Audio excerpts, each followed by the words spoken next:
All right, but even before we dive into the enzyme action mechanisms, I would like to uh, remind you to go and do revision on factors affecting enzyme activity. This is something which we went over in the first year when we were doing the biomolecules. When we got to proteins, we did something on proteins as enzymes.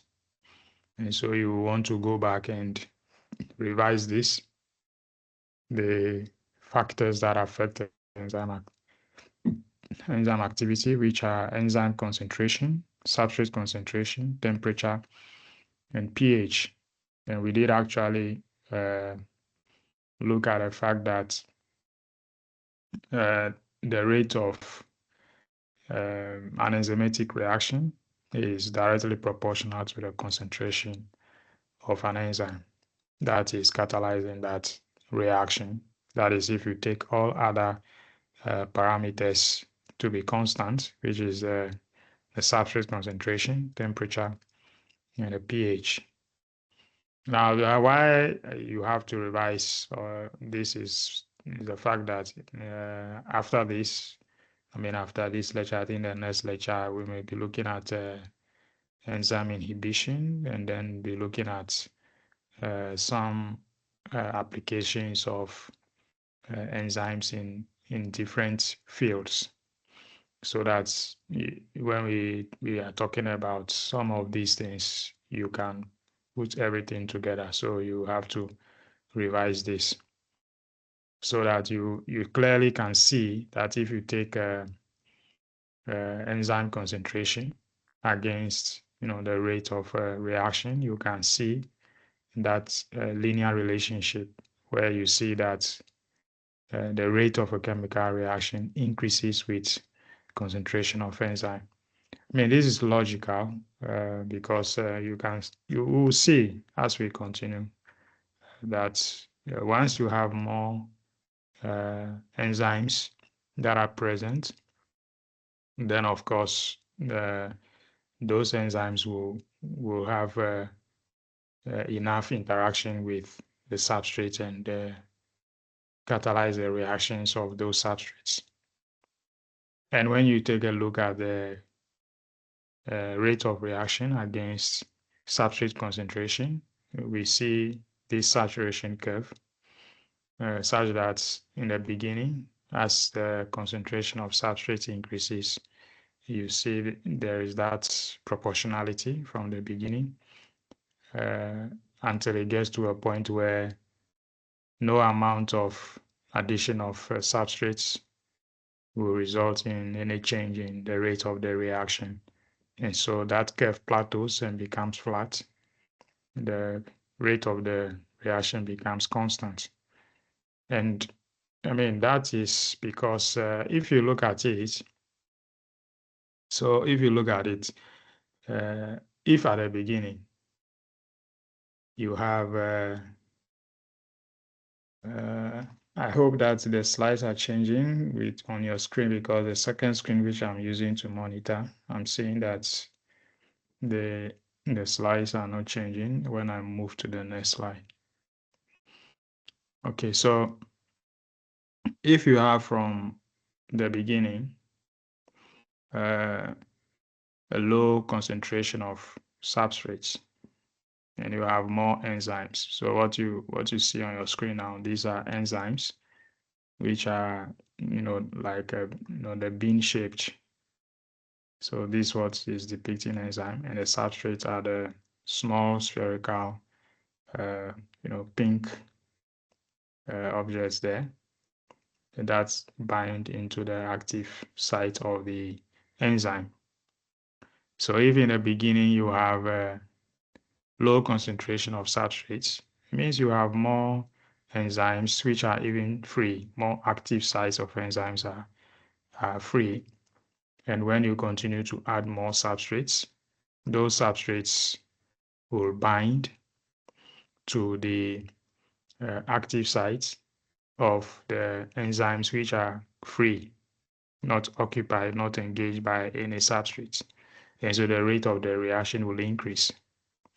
But if you have the enzymes, all these enzymes are saturated with substrates, and you keep adding more substrates, then of course there's not going to be any change because the rate of the reaction there will be constant since all the enzymes will be engaged at a time. At one time, all the enzymes are just engaged, and so the rate of the reaction will just be constant, even if you continue to add more substrates.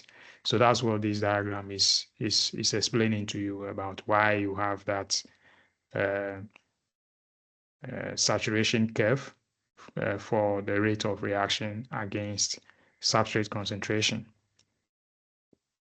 How about temperature? How does temperature affect the rate of enzymatic reactions? So we did talk about the fact that enzymes, mostly are proteins. And you also remember we mentioned that some of the enzymes are some catalytic RNAs. Now, these things we are mentioning are biomolecules. The proteins, they are biomolecules. The nucleic acids, which will be catalyzing, those RNAs, which will be catalyzing some specific reactions, are also some biomolecules. And so, of course, you know that if you increase temperature, say particularly above, say 40 degrees Celsius, it will result into denaturing of these proteins and these RNAs, these biomolecules, which are acting as biological catalysts. And so you have say a physiological temperature. Let's say our temperature is 37 degrees Celsius. I mean, that is at that temperature that you'll find the proteins, the enzymes will be active. So it'll be most active at that temperature. If you have the temperature increasing, then you have a breakdown of these proteins, which then will result into the rate of the reaction reducing. And so that should even, tell you why, fever, that results into a rise in temperature it can be serious. Because if you start having proteins that are breaking down, not only enzymes, think of, say, red blood cells, breaking down hemoglobin, broken down. So it means that blood will not be, carrying enough oxygen to all the tissues at a point. If you are having this breakdown of, red blood cells, then of course it can result into anemia. And so in very severe conditions, it can be fatal if proteins continue to break down that way. So temperature is something which is controlled. The moment temperature rises above a certain level, you see in the particular in the health sector, you see people are moving fast, wanting to bring down the temperature of a patient because it's an emergency. How about the temperatures which are below? What happens? So you can see there too, the rate of reaction reduces. And this also has um, a practical application, say in refrigeration, for instance. It's a form of food preservation. Because if you think about food spoilage, what is it? If you have food with some bacteria infestation, particularly when you have food which is full of lots of water. I mean, if you have if you have some food substance which contains about 70% plus of water in it, that food is more likely to get spoiled by bacterial action. Because bacteria thrives in such conditions, conditions of presence of water. And so you see that food substances have some expiry dates on them, and you are even told that even if it hasn't got into the expiry dates, and for instance, if you buy milk or some fruit juice, you see that you are told that when you open it, you should consume it within 24 hours or even less for some products. And that is because the moment you open it, the food is exposed to oxygen, and there will be, vigorous bacterial growth. And what will that result into? Bacteria is a living thing and is having enzymes. So it is going to be catalyzing its metabolic reactions. And what is that metabolism? Specifically, is going to be feeding on the food substance. That food substance contains some carbohydrates. So, for instance, if it is milk, you have the milk sugar, lactose, that you have the bacteria, say lactobacillus, will be acting on that. And what is going to be happening? That lactobacillus will be acting on the lactose and be converting it into lactic acid. In addition to metabolites, those are the waste products that the bacteria will be releasing into the food. Those toxins are dangerous for our consumption. Those are the toxins which can result into food poisoning. But if you do refrigeration or even freezing, what happens is that the activity of these bacterial enzymes is going to be significantly slowed down, so that the food can still get spoiled even if you have it in the fridge or you have it in the freezer. The only thing is that spoiling process is significantly slowed down so that the food can be preserved much, much longer. So, I mean, the fact that you put food in a fridge or in a freezer doesn't mean it cannot get spoiled. It can still get spoiled. The only thing is that it will take a longer time for it to spoil.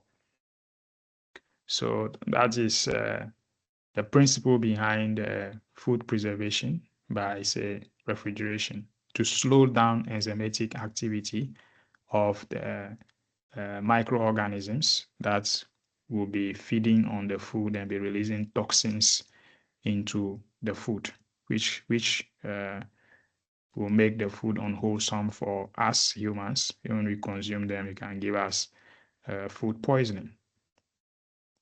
So that is that. It's not only bacteria anyway. Even say fungi, for instance, that will grow on say maybe bread, except that the amount of water that fungi requires to grow is much lesser than that of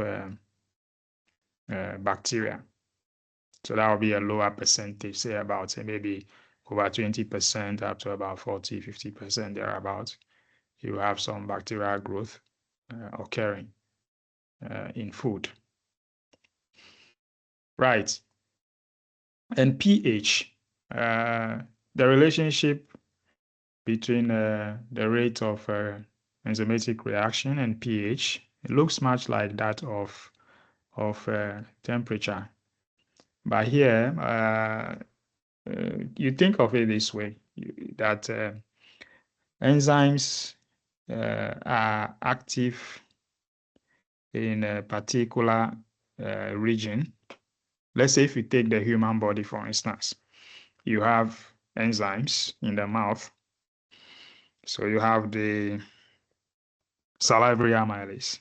And in the mouth, you have a pH, which is something, between 6 point something, 7 point something. It's hovering around neutral pH thereabouts. And so it is at this pH that salivary amylase is going to be active. But if you move from the mouth, let's say you come to the stomach. In the stomach, you have hydrochloric acid, which is secreted, in the gastric juice. So the gastric juice is acidic. And so there, you will not have the salivary amylase being active, but other enzymes, these enzymes like pepsin, the enzymes which act on proteins, they are active there in the stomach, but they are not going to be those same enzymes are not going to be active in say the mouth. So that is the difference depending on the particular enzyme. It will be active at a particular pH. So there's an optimal pH for specific enzymes. Similarly, you have different organisms that have some specific enzymes which are active at certain temperatures that will make such an organism be inactive at a particular environmental condition. So, for instance, if you take thermophilic bacteria, which is active in very hot temperatures. It can be active at, say, a temperature even above 100 degrees Celsius, boiling point of water. You'll find some of these thermophilic bacteria in deep sea. Like, for instance, if you go to, say, FPSO Nkrumah, or, in the sea where they are mining, they are drilling oil, they are drilling petroleum oil at very deep temperatures like that, very deep down, deep sea, where they are drilling those things. There are some bacteria which are found in those places that are active at those temperatures. But we don't have to worry about those bacteria because we are terrestrial, where we are, the environment in which we are living. The temperature around us, the ambient temperature around us. Let's say in Ghana, for instance. What's the highest temperature that you can ever experience in Ghana? Maybe sometime in February, March, thereabout, in the north. If you follow the weather forecasts, you see temperatures are something hovering around 35, 38 degrees Celsius. That's in the north. When you come down to Accra, you have temperatures around, say, 28, 30, 32. Those are the highest temperatures you can ever, come across. In extreme situations, say in the north, maybe you can see something like 40 degrees. So those temperatures are still not optimal temperatures for such thermophilic bacteria. So we really don't have to worry about them. So, and then you also, I don't know if you did some, let's say DNA extraction or so in the lab. If in your practicals you did something like that, and even you made use of some enzyme, some thermophilic bacterial enzyme that you use in, I think it's a PCR reaction or so. You heat your solution with the enzyme that can withstand temperature up to about, say, 80 degrees Celsius. So that's because that enzyme is taken from such a thermophilic bacteria. Even when you heat your nucleic acid solution, and that is because you want to denature the nucleic acid and have nucleotides. So you want to break the hydrogen bond between the nitrogenous bases and have nucleotides in solution. At that particular stage, you need an enzyme that can withstand that temperature. And so you make use of such uh, enzyme from such a thermophilic bacteria. So I mean, these are some practical applications that you do it in the lab, and you should have an understanding of why it is so that you are adding a particular enzyme at a particular stage. And why is it that you talk of enzymes that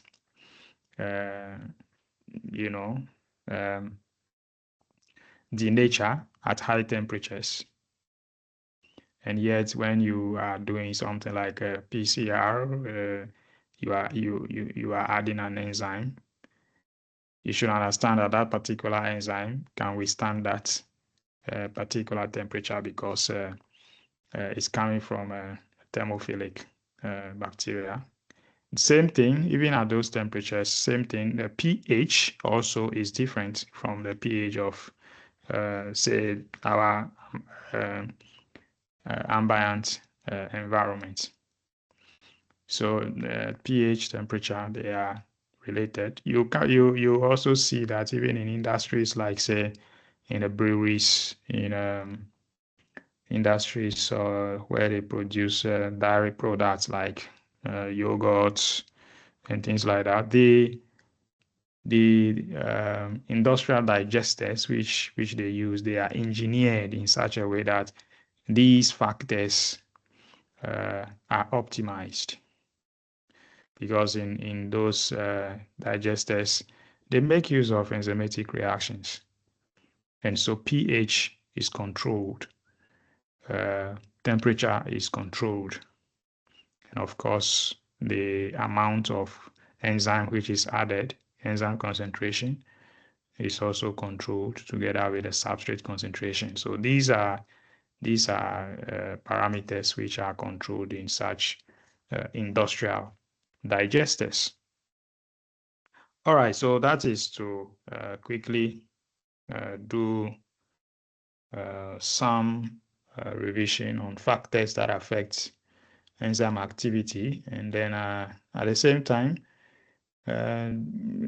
look at, speak briefly about applications of these things practically in different areas. So we can continue to take a look at mechanisms of enzyme action. Today we'll look at two major mechanisms of enzyme action, and these are the lock and key model.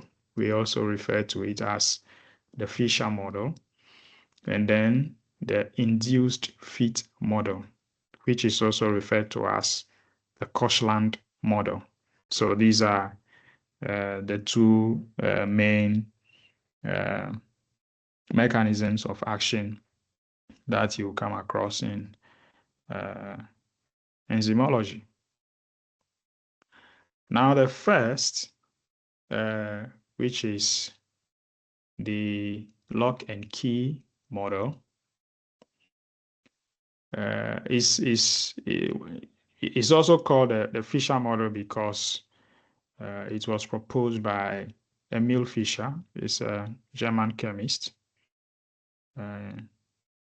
He was actually a Nobel laureate, and he proposed that the enzyme has what we were referring to as the active site, a particular portion, particular folded portion, like a pocket in which a substrate fits there, and then there will be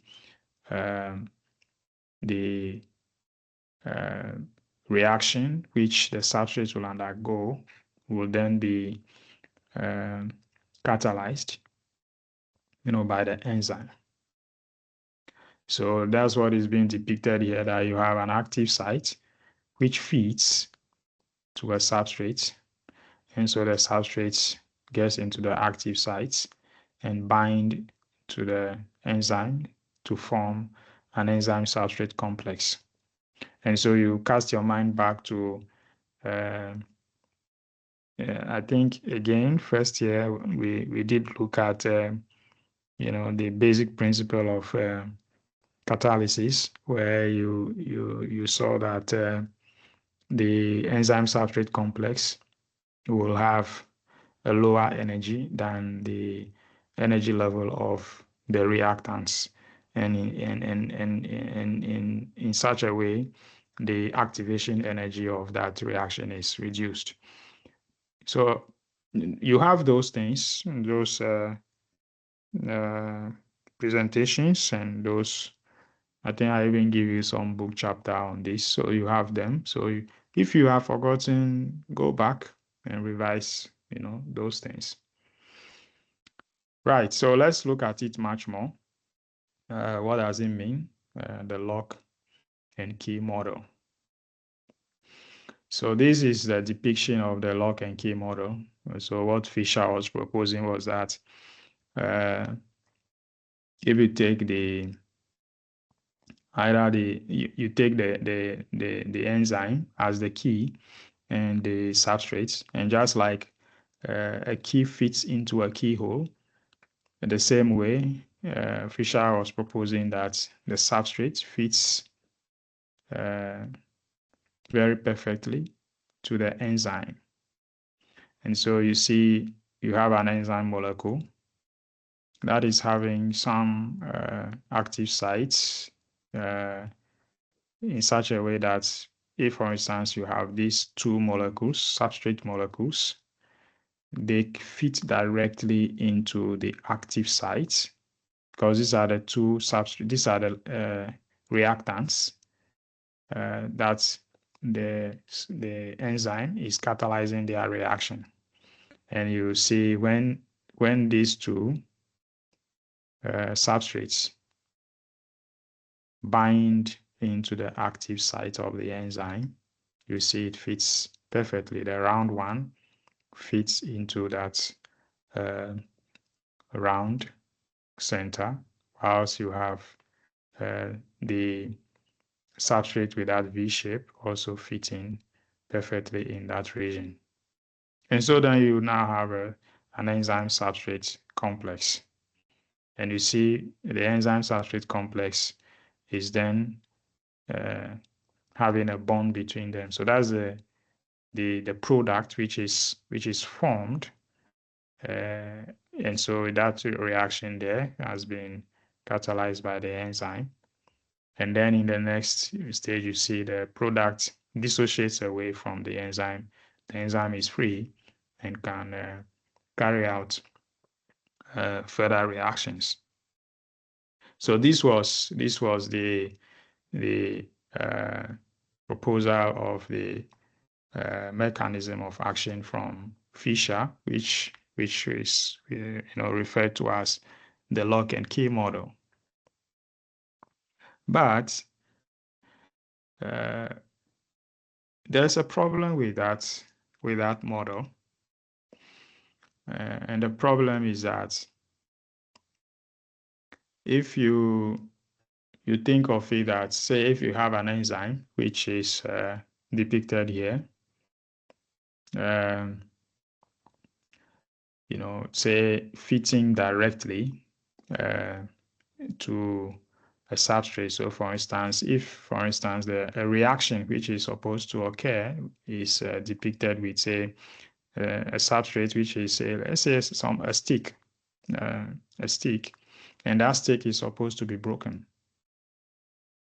And if the stick is bent, that is the transition state. So there is some weakness in that stick there. And then finally, the stick is broken into two. That is the final, the products. The reaction is supposed to be breaking off the stick.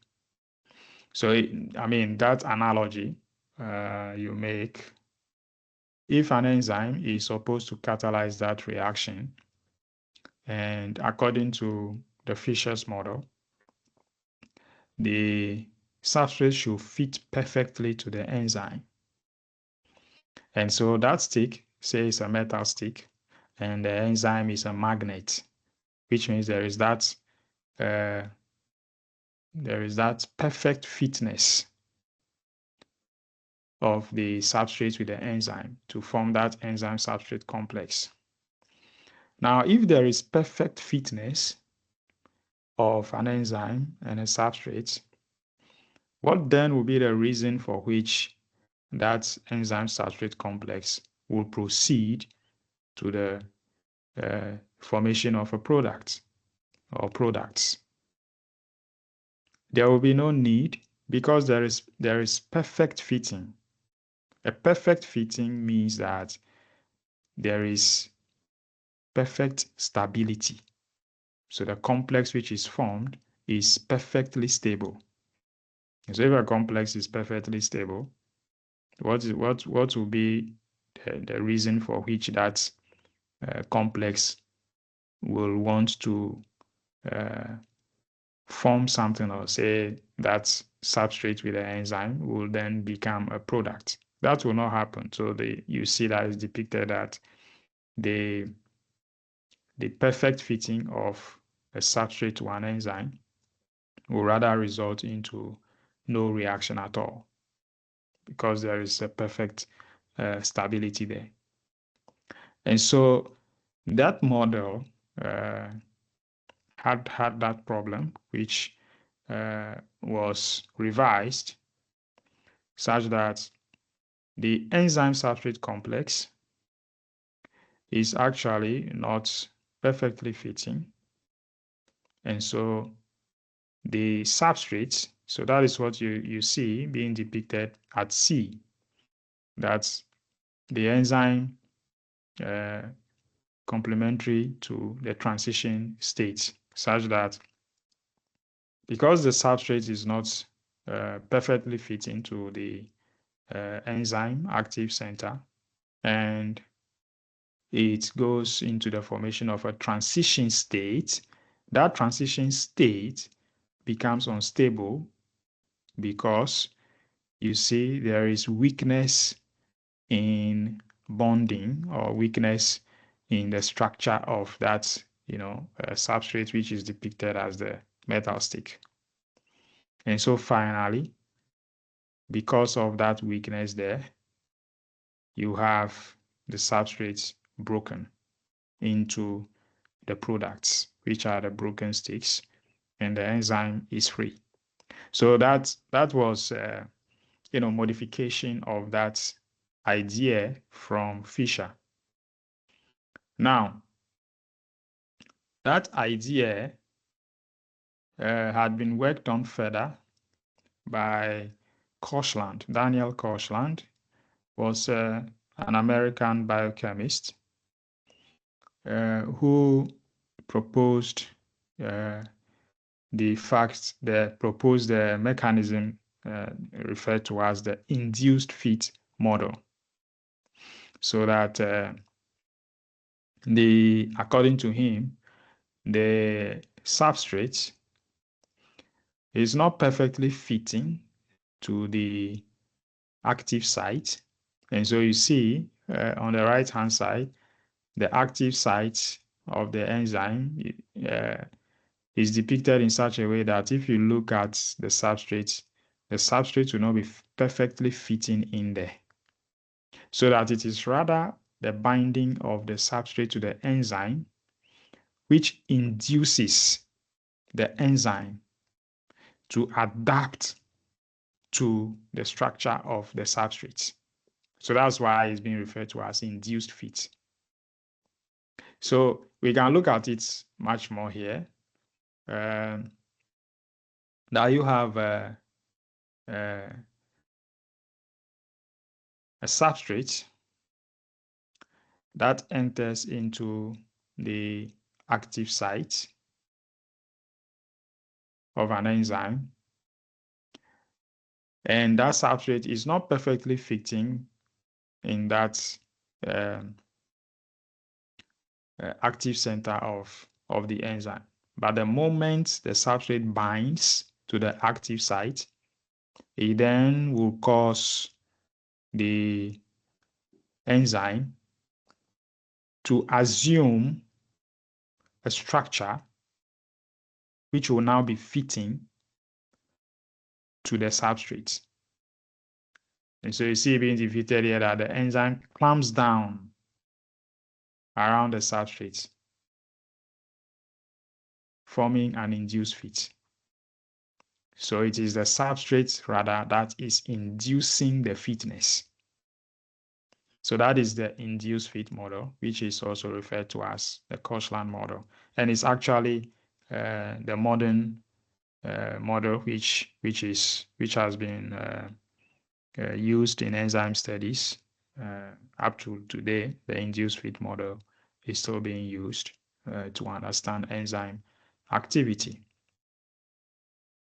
And with that, the mechanism of action of enzyme by the induced fit model means that if you have a substrate, which is depicted here, red, and you can see that the substrate is having, its particular portion which will be interacting with the enzyme is depicted to be square, whilst you have the active site being round. And so clearly that is a non-fitting substrate to the enzyme.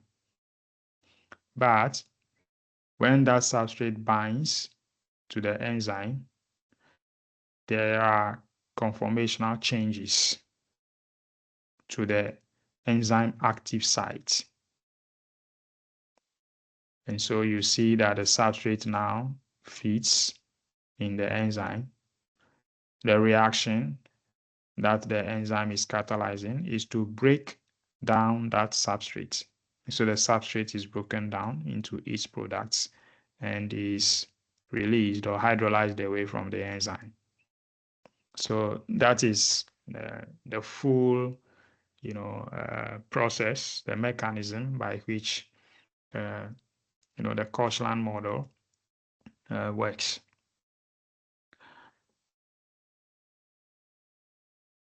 Now we did talk about active sites. I mean, when we were looking at terminologies in enzymology, the active site was one of the things that we referred to as, the folded portion of, the protein.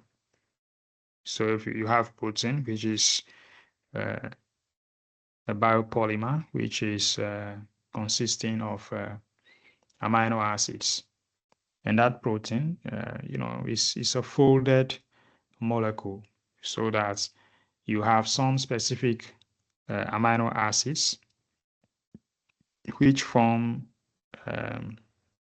some pocket-like structure that into that particular section of the enzyme, you have the binding of the substrate, and then you then have the enzyme catalyzing the reaction on that substrate. Here we are seeing some specific thing again in addition to the active site, which is referred to as the substrate binding site. And these ones are depicted to be red. And so, for instance, if you take the active site to be consisting of, say,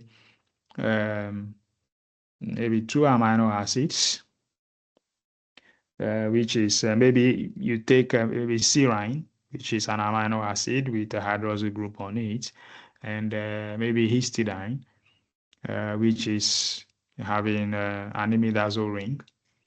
And so here again, for you to clearly understand this, you have to revise, the structures of the amino acids that we did in first year, so that you can clearly understand the kind of interactions that can occur between the side chain of these amino acids with other substances, with other compounds.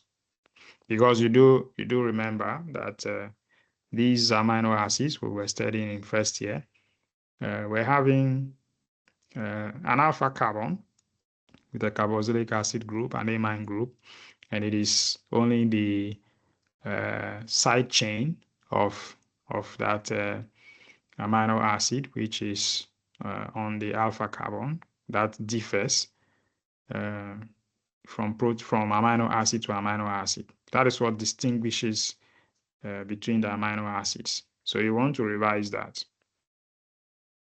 Now, if you take, as I was saying, for instance, an enzyme which is having, say, 2 amino acids which are forming the active site of that enzyme. And these 2 amino acids are, say, I said, serine and the histidine.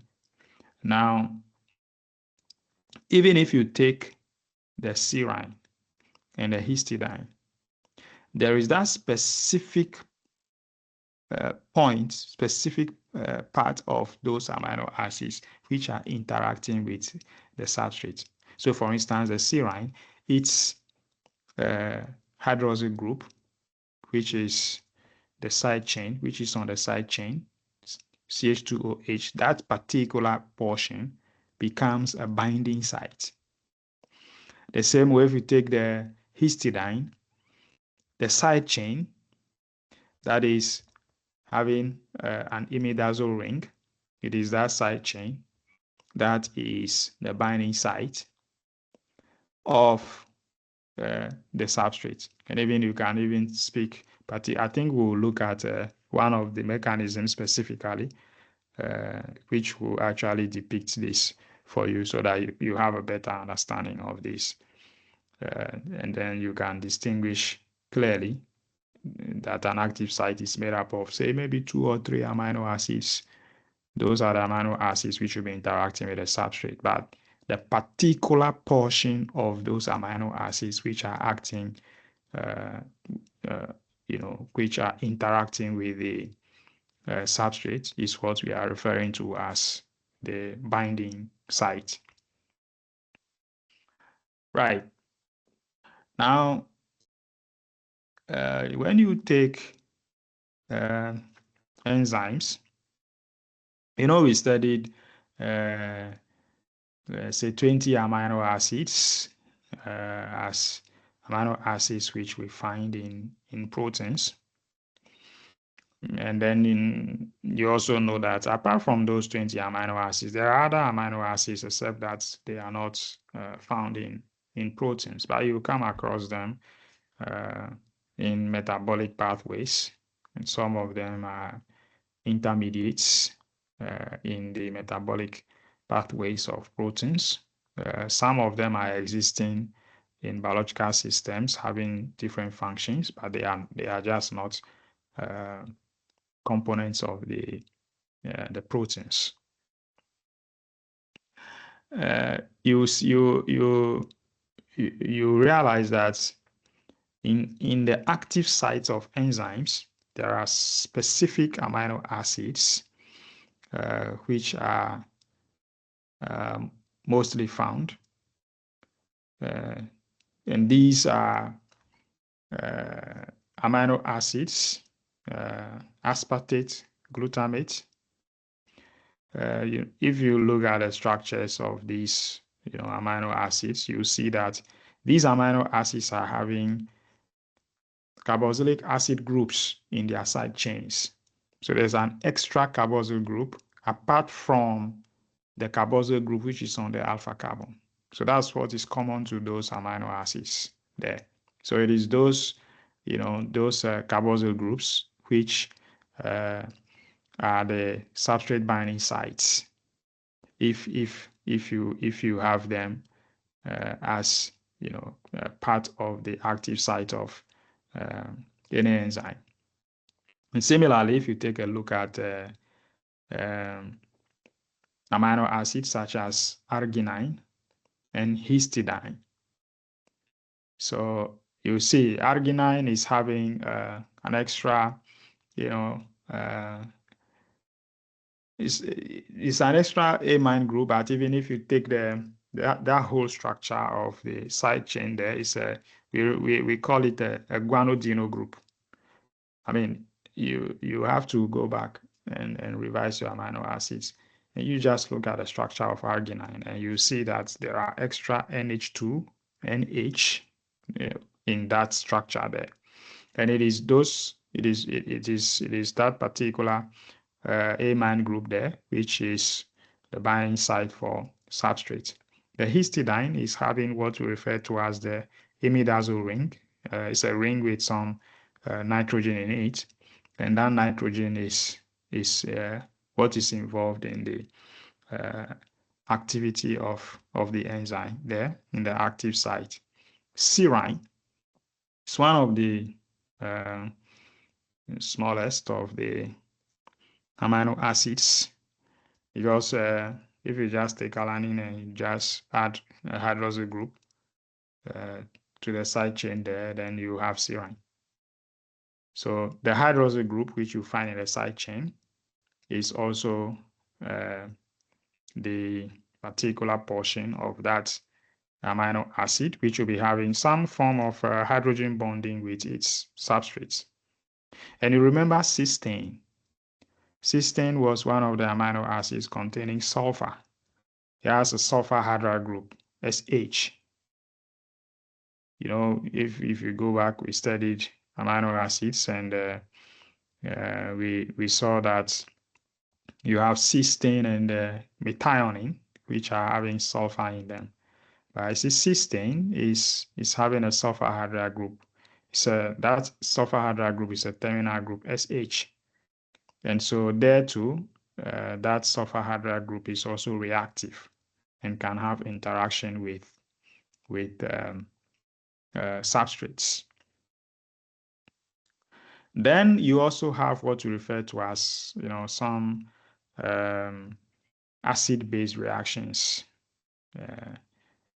with substrates. So the enzymes will have some form of so for instance, this is a carboxylic acid group of the enzyme, which is interacting with, say, a substrate which is basic. That will be some acid-base chemistry there. Or maybe the amine group, which is interacting with an acid, you know, a substance which is having an acidic group. So you do have these forms of enzyme substrate interaction in the active site. Now, an example of this is what we're looking at now is the active site of an enzyme, papain. And papain is an enzyme that acts in protein digestion. And it's actually used industrially in, let's say, in the meat industry. It's used as it's used in meat tenderizers. So if it's added to meat, it softens the meat. It makes the meat, more tender. And why it does that is because the papain as an enzyme here. So what we are seeing is the active site. So the green part is say the whole protein chain, and you have in the active site 2 amino acids, cysteine and histidine. And we see cysteine is having a sulfur hydroxyl group. So this is what we were just talking about a few moments ago. Cysteine is having a sulfur hydroxyl. So here we are only depicting the side chain. We are not showing the full molecule of cysteine and the full molecule of histidine. We are only showing the side chains which are involved in the catalytic process. And then you also want to take note of the fact that you see you have amino acids in a sequence. Amino acids are bonded one onto the other, and you have a chain. You remember the primary structure of proteins. But if you are looking at the protein folding to have a secondary structure, tertiary structure, Then you can have, for instance, cysteine, which in the primary structure, if you are looking at the sequence of the amino acid, cysteine is at the 25th position. And so that's why I have 25 written there. And you have histidine at 159th position of that enzyme. And you see the protein folds such that you have that cysteine and histidine being close to each other. So that forms the active center, where you have a substrate which is being depicted here. It's a protein, but what is being shown here is a peptide bond. So that is a peptide bond. So you can see clearly there's an amine group, NH2. So you have NHH, then R prime. So that is like the amine group of one amino acid, which is binding with the carboxylic acid group of another amino acid. And so you have the peptide bond between the amino acid, which its N-terminal is what is being depicted here, NH2 here. So this the other part of the amino acid is being depicted as R prime, and the other one is R. Now, what you see is that you have, some nucleophilic attack. You see the low pair of electrons on the sulfur is attacking that carbon, the carboxylic acid carbon there. And similarly, you are seeing some hydrogen bonding between one of the hydrogens on the amine group of one of the amino acids in that peptide bond with that nitrogen in the imidazole ring. So what we were talking about as the imidazole ring, this is it. And you see that nitrogen there is having that, hydrogen bonding interaction there with that amine group. Now, what this does is that it puts stress, some sort of stretch on the peptide bond. And so finally, that peptide bond is broken. So clearly, the papain is an enzyme that catalyzes the breakdown of proteins, which is why when it's used in meat tenderizers, it softens the meat, because it only goes to break some of the peptide bonds in the structural proteins in the meat, and that way it makes the meat softer. All right, so that is one practical application, the use of an enzyme in the meat industry. Now, if you also look further into enzyme mechanism of action, if you take this to be an enzyme, and its active center is that pocket, there. Okay, so Meshach says, is it good for your health? What really are you referring to as is it good for your health? Come clear with the question. I don't clearly understand it. And so you have substrate A, substrate B. These substrates, can interact with the enzyme substrates, with the enzyme active center. Okay, Meshach, it says papain use in meat tenderizers. Well, papain is not a poisonous substance anyway, so it's not something which poses any sort of health risk per se. So yes, it's before these things are used in the industries, they are tested for various reasons, whether they have any toxicological effect and all of that. Even the fact that it's not some chemical but an enzyme, so this is actually safer than, say, the use of some synthetic chemical for such a purpose. This is an enzyme, and so it's compatible with biological systems. So there isn't any risk like that. Of course, here comes also concentration. Like just like say every substance that is used has some kind of let's say dosage of its use, and that is fine. It's compatible with biological systems. It's not a synthetic chemical, so it's even one of the best to use.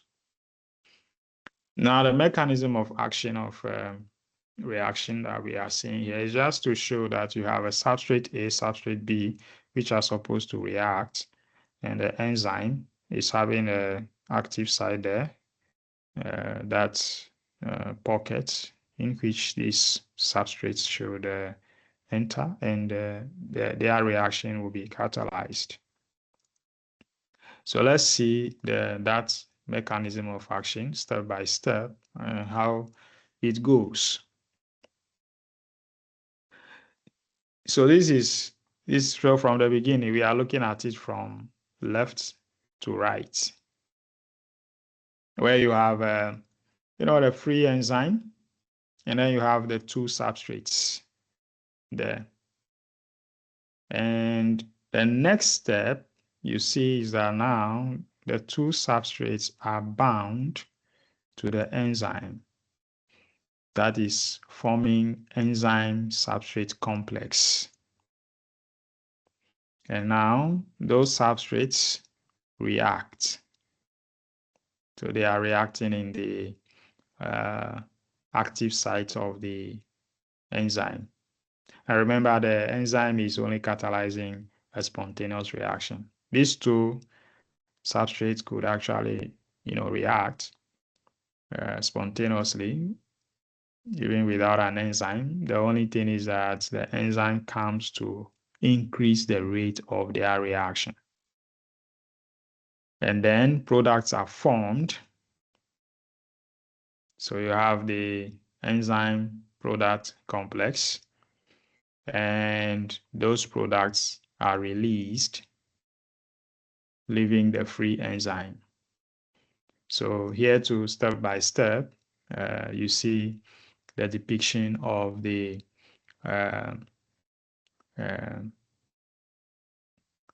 mechanism of action of enzymes.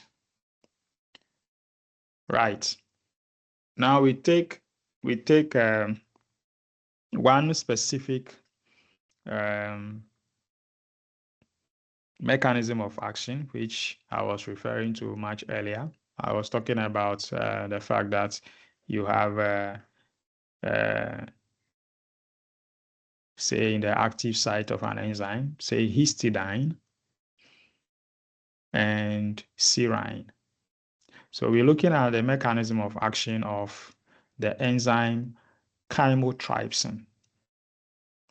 And chymotrypsin acts by what is referred to as the serine protease mechanism. So you have a class of enzymes which are referred to as serine proteases. Why serine proteases? Because you have the amino acid serine in their active site, and in these enzymes, their activation is by what is referred to as the process of a proton transfer. So the proton or the hydrogen of the serine, the serine hydroxyl group, is transferred onto a second amino acid, which is a form of activation of the enzyme to catalyze a reaction. And here we are looking at again this chymotrypsin is an enzyme which is involved in the breakdown of peptide bonds, just like trypsin, pepsin. And here we see the histidine residue in the active center is being shown there, and the serine residue also in the active site is being shown there. Now you see the hydrogen of the hydroxyl group of the side chain of serine interacts with that nitrogen of the imidazoles ring of histidine. And then at the same time, we also see that whilst you are having that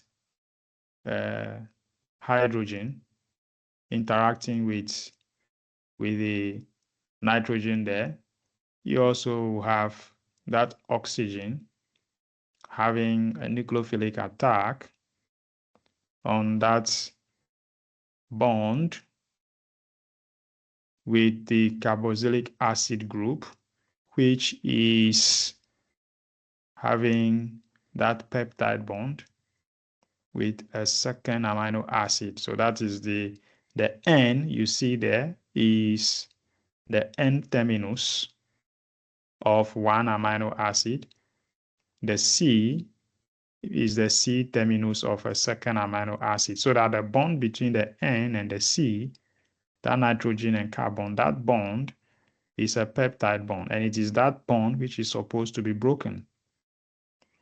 And you see that you now have the hydrogen which is coming from the serine bonded on that nitrogen of the imidazoles ring, and that hydrogen is having a hydrogen bond with the N terminus of one of the amino acids.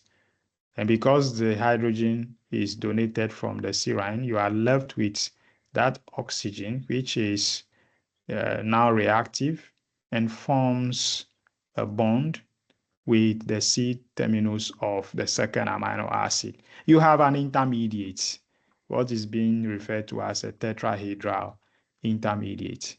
The reaction continues, and what you see is that the bond is broken. So you see, the bond is broken between the nitrogen and the carbon. And you see this amino acid, the C terminus of the amino acid, which was in that peptide bond, is bonded on that serine residue, whilst the N terminus is broken off, is released. The next thing you see is that water now donates hydrogen. So water gives out hydrogen onto the nitrogen of the imidazoles ring, so that you have that hydrogen which is given by the water giving back onto the oxygen of that serine at the end. So you see the hydrogen is given back onto that serine residue, and you now have that active center back regenerated and can act on another peptide bond. So this is, don't cramp it in your head. It's just to look at the fact that there is some proton transfer between the amino acids which are found in the active sites, which is a form of activation of the enzyme, and at the same time, by such proton transfer, hydrogen ion from serine onto histidine, and then from the histidine to an amino acid, so that you have the amino acid completely, broken off. And then water comes to give back hydrogen ion to the imidazole ring. And that imidazole ring then passes the hydrogen back to the serine, so that the active sites, the residues of the amino acids in the active site, are regenerated to carry out another breakdown of a peptide bond. Don't cramp it. Just relate to it as looking at how step by step these things can occur, but don't try to cramp it in your heads and things like that. Just try to understand it. Look at it step by step. Look at the arrows and see what is happening, and that's all. All right, and so you can clearly see.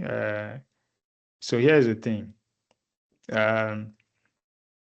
At least just know that there is a class of proteins which are referred to as serine proteases. And in this class of enzymes, the serine proteases, they have serine, the amino acid serine, in their active site. And these serine proteases act by proton transfer or hydrogen ion transfer, because throughout what you see here is just passing of hydrogen ions. Hydrogen ion is passed from serine to histidine. From histidine, it goes onto an amino acid, and then hydrogen ion is passed from water back onto histidine. Then the histidine passes the hydrogen ion back to the serine. So it's just hydrogen ion that are moving from one molecule to the other. That's all.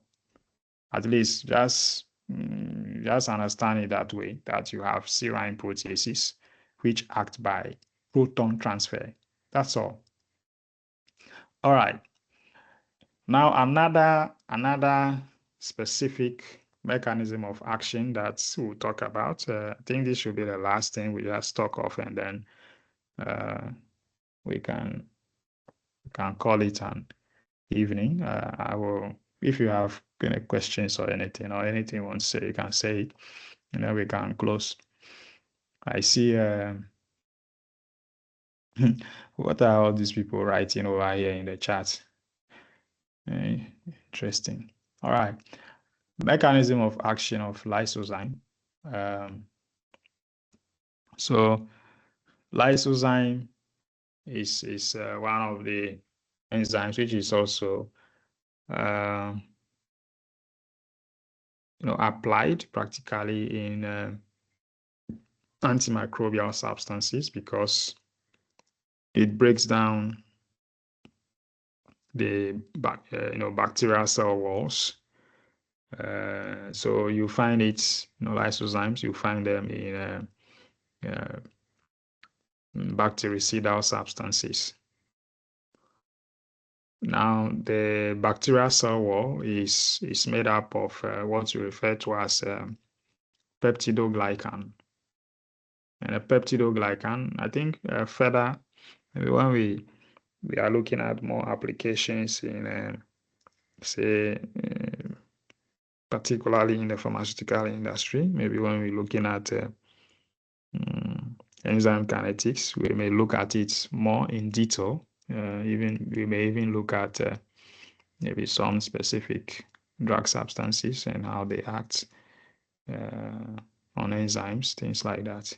But here, what you're just saying, very simply, is that you have N-acetylglucosamine, which is depicted as NAG, and N-acetylmuramic acid.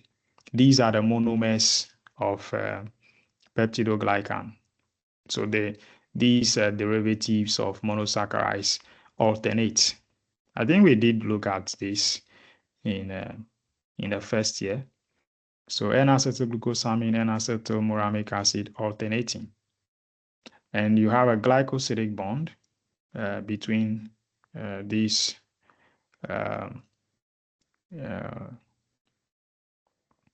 monomers on which lysozyme acts. So it's a form of a hydrolytic reaction resulting in the breakdown of the glycosidic bond between N-acetylmuramic acid and N-acetylglucosamine.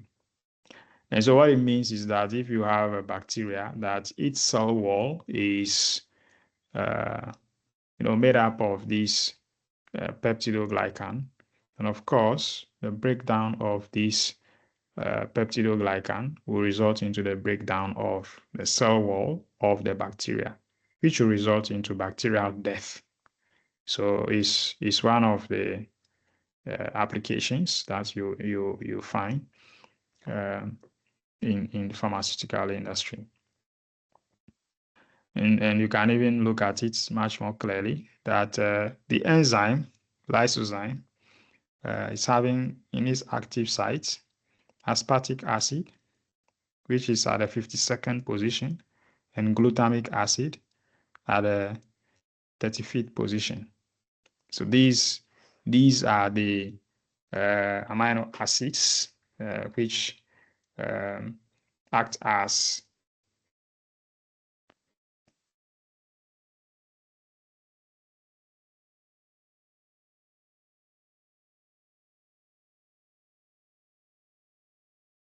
these are the amino acids which act as the binding sites for the substrates, the peptidoglycan. And then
when I speak, do you hear me?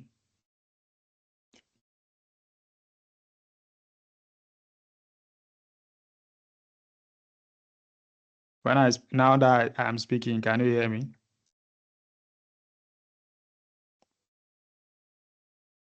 Okay. I noticed the internet was, off a little bit, so I stopped talking. So I wasn't talking at all because I was monitoring with a second device. It appears it is on that device that the internet, was having a problem, but the main device is okay, is working. All right. So, well, it's good. We have even come to the end. So at least we have gone through all these major things before the internet will start to have issues. So I was just talking about the fact that you have in the active site of lysozyme these two amino acids, which is aspartic acid at 52nd position and the glutamic acid at the 35th position. And these will be the binding sites for the substrate. And so what we were looking at earlier is only depicting much more here, that you have a glycosidic bond between N-acetyl moramic acid and N-acetyl glucosamine, and it is that bond that lysozyme is breaking, is catalyzing its hydrolysis. So you see that clearly being shown over there. So that if you have the peptidoglycan being the main component of the cell wall of bacteria, once that is broken, this peptidoglycan is broken, then you have the bacteria being destroyed. I mean, that will result into bacterial cell death. So this is used in the bactericidal substances. All right, so I think this is where I'll keep quiet now. If you have anything, questions or comments, anything, you can write in the chats, or you can raise your hand. I'll call your name and then you speak. The floor is open.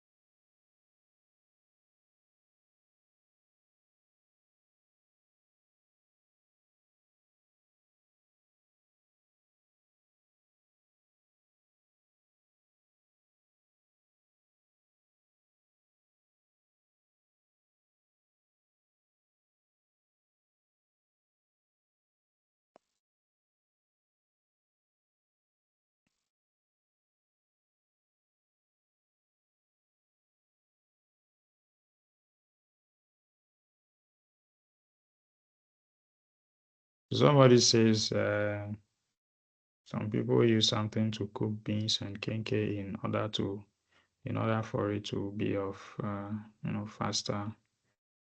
No. Saltpeter is not an enzyme. What you are referring to, I think, is saltpeter. It's not an enzyme. It's not what you are. Let me write it. I think I hope I get the spelling right. Saltpeter, so that you can check. It is not an enzyme. Is it? I don't know whether is it Peter as in the name of Peter, or is P.I.? I don't know.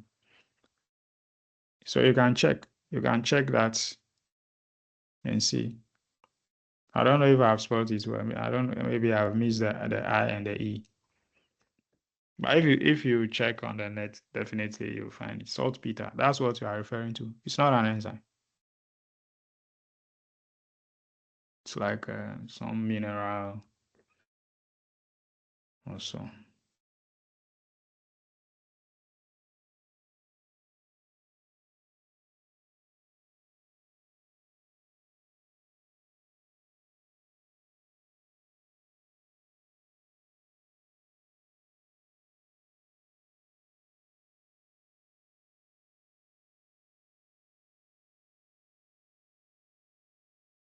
The floor is still open. If you have anything, you can write in the chat, or you can raise your hand. I will call your name, and then I will enable your microphone and you speak.